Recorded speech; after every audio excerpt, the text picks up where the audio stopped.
It's a great thing. Good for you. Sorry. I should say. I'm jealous. I'm smart. I did not miss it, and I wish I had. Yeah. Anyways, moving on. Speaking of failed drug tests, John Fitch, who former UFC fighter, now World Series of Fighting fighter, had popped for drugs, which is surprising. If any of the guys out there, if you told me they were doing drugs, I would say John Fitch is not one of them. But he is, and which is funny because I've got a quote from 2013. This is his take on testosterone replacement therapy. He said, "It's a joke.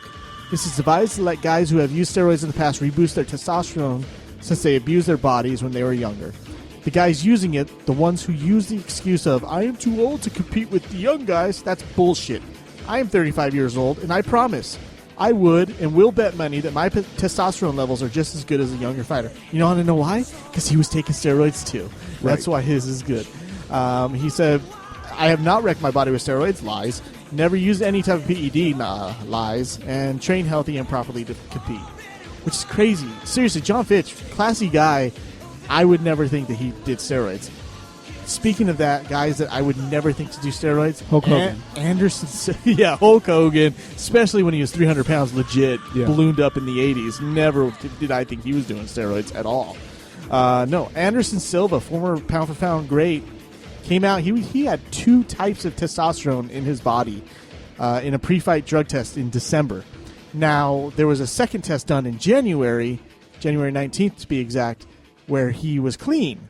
So either A, he had a cycle program going, and he got off of it in January. Cycle. In December, it was a little too soon to get that pre-fight testing done. He probably didn't think he was going to get tested because he's never been known to do any steroids. But think about it this way. 13 months to recuperate from your tibia being completely broken in half, and you get back in the ring in 13 months. That includes a 3-month training program. That's usually what they get for each fight. Okay. So technically, he came back in enough time to get conditioned enough to do a full training camp 3 months out from a fight. So that's 10 months to get healed up from a full broken tibia. So I don't. He's a bitch. I don't blame him for taking steroids, but this has tarnished the legacy of one of the great fighters, if not the greatest fighter of all time. Not on a surprising note, Nick Diaz popped for weed again for the 3rd time in his career. Do we even need to talk about that? Surprising it's only the 3rd time. It should not be illegal, but I should mention this. They did up, like we talked about earlier last year, they did up the ratio of how much metabolites you could have in your body of THC.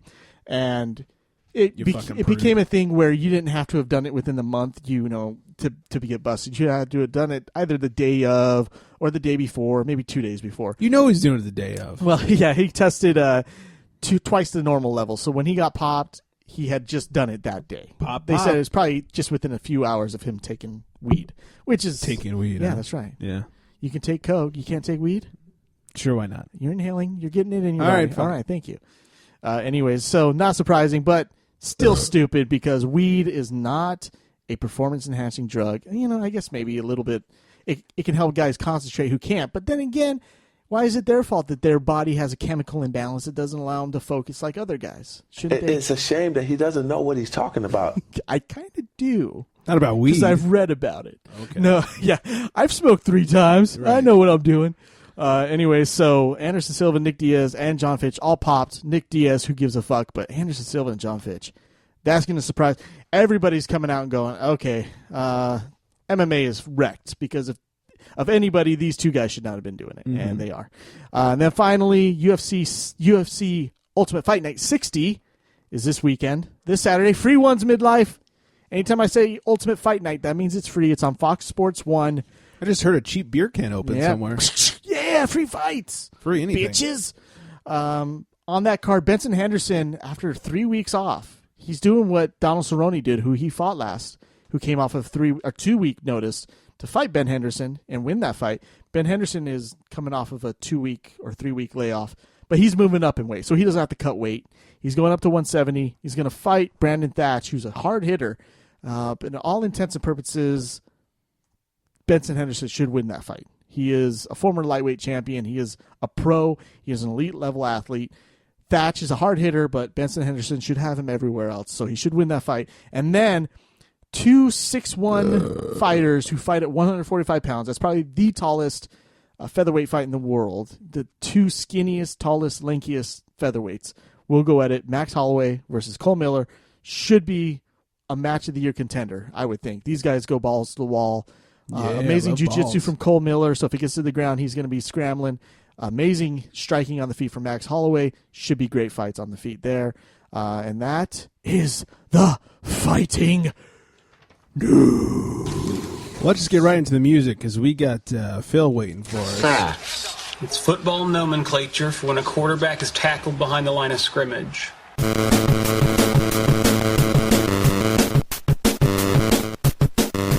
That's right. You know him as the guy from alongtheboards.com, but hockey news is a little slow these days.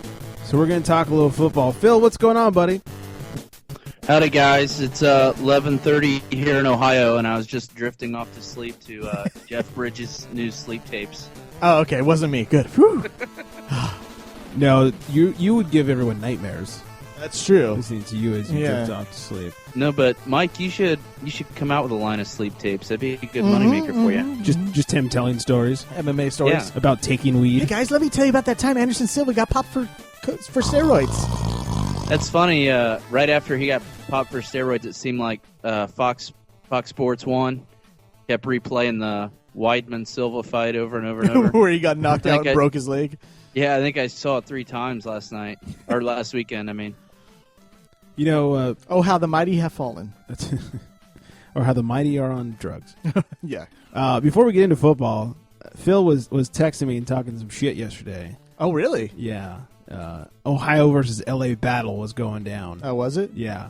Oh, Cleveland versus Lakers? That's right. Yeah. we split, That's not much man. of a battle. Yeah, that's what he said. It was a battle. I said, it's really not a battle. Yeah, it's not. It's sad. You're like, please beat us. Please beat us. Yeah. But we had another battle tonight, right?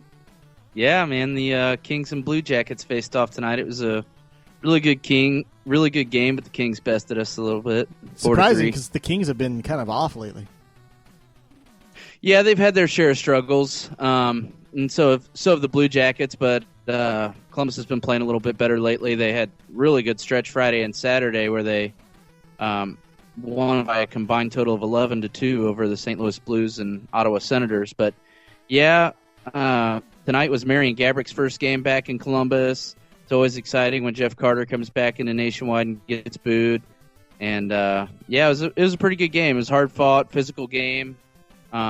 Very close up until the third period. Kings pulled ahead by 2. But Blue Jackets made a nice little push. They pulled the goalie and ended up getting a goal to make it 4-3, but couldn't get that second goal to tie it and send it into overtime. I don't want to drag this on too long because everyone that tuned in for football is really disappointed right now. But that's pretty good because that never happens. It's always like we pulled the goalie and then had 3 more goals scored on us. Yeah, not very often. Teams pull the goalie and make a comeback, but every once in a while it happens. 2 goals is a little bit much to ask for. Yeah. Sometimes you can get 1 if you pull the goalie when you're down 1, but yeah, 2 goals is just too much. Pretty good. All right, let's segue into football while Mike looks up our chick of the day on the internet over there. I see you. Well, I'm trying to get like a clean one in so I can remember to put her name on our Instagrams later. A clean jerk? Yeah. Yeah. So Josh Gordon, suspended for at least 2015 because he got caught drinking, and part of his whole, you got caught smoking too many times is you can't drink at all, ever. That's dumb. It's very dumb. I mean, what's life without drinking? Right. What's anything without drinking? Yes. Tom Brady is giving his Super Bowl MVP truck and tax bill to Malcolm Butler. Very nice of him, but then again, he doesn't need it. Yeah, he also doesn't have to pay the taxes on it. Yeah, he's like, fuck you, Malcolm. Yeah, that's right. We didn't talk to Phil last week. Phil, thoughts on the Super Bowl? It was an awesome game. I was really happy with the outcome. I don't understand all the criticism of Pete Carroll with the call. I mean, it's not a great call, but I mean, you've got 3 plays and 1 timeout. You're going to have to throw it, on one of the downs. I don't know. I don't think it was that crazy. Now the route. Yeah, that's the problem. Is the route. Yeah, I mean, passing it is not the issue with me. I would have thrown a fade to the corner or something. That way, if it's not there, you at least have an option to throw it out. Or hell, you got a running quarterback, freaking, run a bootleg, That's scramble right. out, let him run it in if you can. But yeah, there's a lot of different options in that situation, and it's tough. When the clock's ticking, you're in the biggest game of the year, everything's on the line. That's a pretty high pressure situation. I'd hate to be in his shoes. Yeah, and they Colin Kaepernick that ball. The Greg Roman. Yeah. Really Andy Dalton'd it. Oh, Yeah. that is true. Marshawn Lynch was the big talk of the week after his I'm just here so I don't get fined. Well, he's not going to get fined after all. They said they'd fine him $25,000 for his hat. But he was smart. But it was an official hat from New Era A company that sponsors that provides the NFL. provides the official hats, and so now they can't fine him. But Doug Baldwin is getting fined $11,025 for pooping out the ball after his touchdown. The old Adam Carolla thing. That's right. He's been talking about that for years. Yeah, I was trying to find the actual video. I mean, there's the video that we saw on TV, but they cut away immediately. Oh, yeah. I was hoping someone there had video of him because he pretended to pull down his pants, squatted, and then dropped the ball out of his head. It's so good. The greatest was when they asked about it. He didn't say yes or no or whatever, but he said for who it was for, they know what it is. Exactly. Right. At least they didn't ask him where his inspiration came from. Yeah. Chipotle. You should have seen what I did this morning. Yeah. Shit, a football. Bruce Irvin was also fined $10,000 for basically being the main instigator in that scuffle at the end there. Good, fuck him. I said Bruce Irving's an idiot. Yeah, he is. Yeah. I've poor never sports. been a fan of him. Poor sports. Yeah, well, he's a Seahawk. He's supposed to be a poor sport. That's right. And, Gronk's a big dumb idiot. He's going to feed into anything. So, that was just perfect storm. Yeah, I mean, Gronk got fined last. I think it was $8,000. But you know what? Hey, he took the double leg and then swept the guy. He was ready to pound him out if the referees didn't pull him off. He was going to fuck up Michael Bennett, man. Yeah. It was Bennett took him down, but he swept him. He was on top. He was ready to rain down some fucking punches, man. Yeah, he was. You think when Gronk's football career is over, he goes WWE? They gotta pull him, or right? porn star, one or the other. He's the height and the size they love, and God, Dude, he'd be a talker. He kind of seems like he was made for that, doesn't he? Natural charisma. Yeah. That'd be good. And he likes to bang a bunch of bitches with big old titties. Is that a WWE thing? Or? Well, they almost always used to have big old titties. Oh. They've calmed down now. But yeah, only one of them doesn't have big titties now. Exactly. The NFL football operations chief, Troy Vincent, confirms in an interview that the Colts GM, Ryan Grigson, was the one that contacted the league officials and started the whole Deflategate Poor situation. sports, man. Poor sport. We got blown out by 70 points. We got blown out. Why did we get blown? Oh, because they had deflated balls. That's why we lost. Right.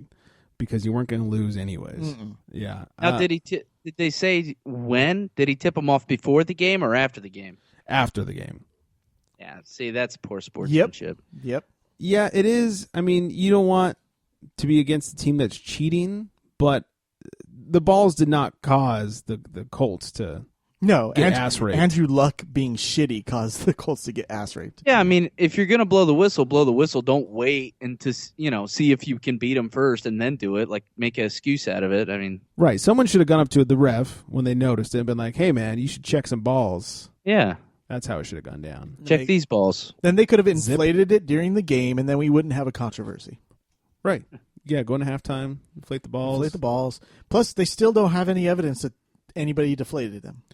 Right. There's no proof that it was done purposely. Wasn't it true that they didn't record the PSI before, like when they're supposed to inspect it, they didn't actually record it? I didn't read that. So and I also heard it came out that rather than the reported 11 out of 12 being deflated, it turned out that only 1 out of 12, it was 11 out of 12 that were properly inflated, and only one of them was deflated. So they got that wrong too?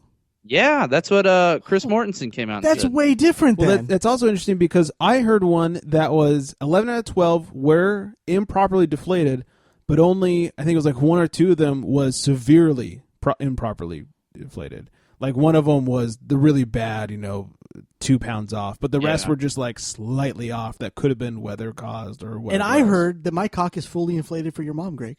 Really? Yeah. And that's as big as it gets? That's as big as it gets. Fully inflated. Feel bad for my She mom. likes it? I don't think so. Oh yeah, I heard. No, I'm just kidding. That's right. Someone we haven't heard from in a while, in about a year actually. Hey, what's up?